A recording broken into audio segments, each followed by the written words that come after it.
Fentanyl പ്രശ്നം പരിഹരിക്കാൻ America ശരിക്കും ആഗ്രഹിക്കുന്നുവെങ്കിൽ ചെയ്യേണ്ട ശരിയായ കാര്യം പരസ്പരം തുല്യരായി പരിഗണിച്ചുകൊണ്ട് ചൈനയുമായി കൂടിയാലോചിക്കുകയാണ് വേണ്ടത്. യുദ്ധമാണ് അമേരിക്ക ആഗ്രഹിക്കുന്നതെങ്കിൽ അത് ഒരു താരിഫ് യുദ്ധമായാലും ഒരു വ്യാപാര യുദ്ധമായാലും അല്ലെങ്കിൽ മറ്റേതെങ്കിലും തരത്തിലുള്ള യുദ്ധമായാലും അവസാനം വരെ പോരാടാൻ ഞങ്ങൾ തയ്യാറാണ്.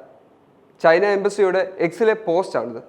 അതേസമയം ചൈനീസ് ഇറക്കുമതിക്ക് US തീരുവ വർദ്ധിപ്പിക്കുന്നതിനുള്ള ഒരു ദുർബലമായ ഒഴിവുകഴിവ് എന്നാണ് ചൈനീസ് വിദേശകാര്യ മന്ത്രാലയം ഫെന്റനൈൽ വിഷയത്തെ വിശേഷിപ്പിച്ചിരുന്നത്. രാജ്യത്തിന്റെ അവകാശങ്ങളും താൽപ്പര്യങ്ങളും സംരക്ഷിക്കുന്നതിനുള്ള ചൈനയുടെ പ്രതിരോധ നടപടികൾ പൂർണ്ണമായും നിയമാനുസൃതവും ആവശ്യവുമാണെന്ന് മന്ത്രാലയ വക്താവ് പ്രസ്താവനയിൽ അറിയിക്കുകയും ചെയ്തു. ഫെന്റനൈൽ പ്രതിസന്ധിക്ക് മറ്റാരുമല്ല, അമേരിക്കയാണ് ഉത്തരവാദി. മനുഷ്യത്വത്തിന്റെയും അമേരിക്കൻ ജനതയോടുള്ള സൗമനസ്യത്തിന്റെയും ആത്മാവിൽ ഈ ഒരു പ്രശ്നം കൈകാര്യം ചെയ്യുന്നതിൽ US സഹായിക്കുന്നതിന് ഞങ്ങൾ ശക്തമായ നടപടികൾ സ്വീകരിക്കുകയും ചെയ്തിട്ടുണ്ട്. ഞങ്ങളുടെ ശ്രമങ്ങളെ അംഗീകരിക്കുന്നതിന് പകരം US ചൈനയിൽ കുറ്റം ചുമത്താൻ ശ്രമിക്കുകയാണ്. കൂടാതെ തീരുവ വർധനവിലൂടെ ചൈനയെ സമ്മർദ്ദത്തിലാക്കാനും ബ്ലാക്ക്മെയിൽ ചെയ്യാനും ശ്രമിക്കുകയാണിപ്പോൾ. അവരെ സഹായിച്ചതിന് അവർ ഞങ്ങളെ ശിക്ഷിക്കുകയാണിപ്പോൾ.